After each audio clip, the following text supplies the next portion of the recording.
নমস্কার বন্ধুরা, আজকে বানাবো আমি পুঁই শাকের নিরামিষ তরকারি। তো চলো আমি কিভাবে বানিয়ে থাকি তোমাদের সঙ্গে শেয়ার করছি। এখানে বাজার থেকে অনেক রকমই বাজার এসেছে, তো এই বাজারগুলোর মধ্যে আমি পছন্দ মতো কিছু সবজি এই তরকারির জন্যে আমি নিয়ে নেব।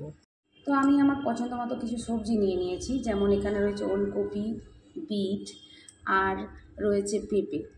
আর আলু ছাড়া তো যে কোনো তরকারি অসম্পূর্ণ। আর বেগুন আর কুমড়ো পুঁই শাকের তরকারিতে তো লাগবেই। এটা নিরামিষ করি কি আমিষ করি, দুটো তরকারিতেই পুঁই শাকের আমাদের এই কুমড়ো আর বেগুনের জুড়ি কিন্তু লাগবেই। তো চলো আমি ঝটপট করে সবজিগুলো কেটে নিচ্ছি, কেটে নিয়ে তারপর রান্নাটা তোমাদের সঙ্গে শেয়ার করব। প্রথমে আমি ওলকপিটা ছাড়িয়ে নিচ্ছি, তারপর ছাড়িয়ে নিচ্ছি বিট। এইভাবে এক এক করে আলু আর সমস্ত রকম সবজি আমি ভালো করে কেটে নিচ্ছি। এখানে আমি আমার পছন্দ মতো সবজি কেটে নিয়েছি, যেমন এখানে রয়েছে ওলকপি, রয়েছে এখানে বিট, এখানে কুমড়ো, পেঁপে, শাক, পুঁই শাক, রয়েছে বেগুন আর আলু। তো চলো আমি এবার আমার রান্নাটা শুরু করছি। রান্নাটা শুরুর আগে আমি কিছু গোটা মশলা আমি এখানে শুকনো খোলায় নেড়ে গুঁড়িয়ে নেব। এখানে গোটা জিরে, ধনে, গোটা লাল লঙ্কা, রয়েছে মৌরি, রয়েছে গোটা গরম মশলা। তো চলো আমি এটাকে শুকনো খোলায় নেড়ে আমি একটু গুঁড়িয়ে নেব। আমি শুকনো খোলায় মশলাগুলোকে নেড়ে নিচ্ছি, এটাকে আমি তারপর গুঁড়িয়ে নেব। তো এই নিরামিষ রান্নাতে এই মশলাটা কিন্তু লাগবেই। আমি রান্নাটা সর্ষের তেলে করব, তাই আমি কড়াতে বেশ খানিকটা সর্ষের তেল গরম করে আমি সাদা মশলা বড়ি ভেজে তুলে রেখেছি। তারপর আমি ওই তেলেই আমি শুকনো লঙ্কা, তেজপাতা আর পাঁচফোড়ন দিয়ে আমি ফোড়নটা রেডি হলেই আমি এখানে কুমড়ো আর বেগুনটা দিয়ে এখানে নুন আর হলুদ দিয়ে ভালো করে নাড়াচাড়া করে নিচ্ছি। তো এই সবজিটা দিয়ে আমি একটু ভাজা ভাজা মতো করে নেব। তারপর আমি এখানে একটু বিট দিয়ে দিয়েছি। বিটটা যেহেতু একটু সেদ্ধ হতে দেরি হয়, তাই বিটটা আমি আগে থেকে ভাপিয়ে নিয়েছিলাম একটু। তো তারপর আমি বিটটাও এর সঙ্গে দিয়ে ভালো করে নেড়ে নিচ্ছি। তো তারপর আমি দিয়ে দিয়েছি কেটে রাখা পুঁই শাক। পুঁই শাকের ডাঁটাগুলোকে আমি একটু ভাপিয়ে নিয়েছি, আগে ভাপিয়ে রেখে দিয়েছি।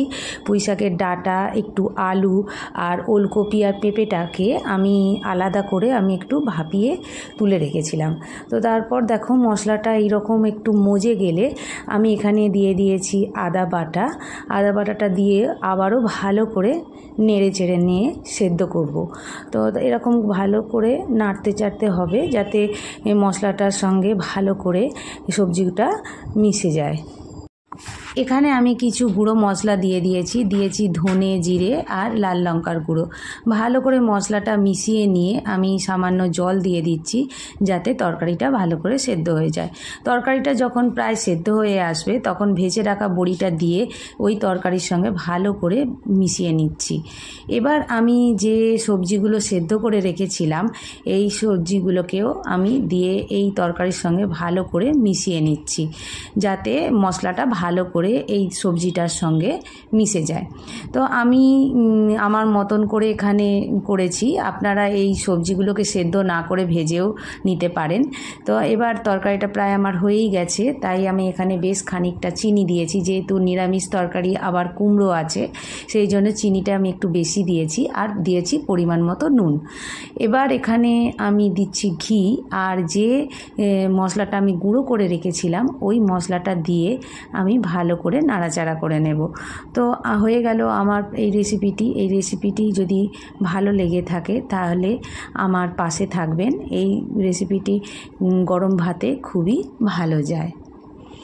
যদি আমার এই রেসিপি তোমাদের ভালো লেগে থাকে তাহলে আমার চ্যানেলটা প্লিজ সাবস্ক্রাইব করো, আর অনেক অনেক লাইক শেয়ার দিও। টাটা।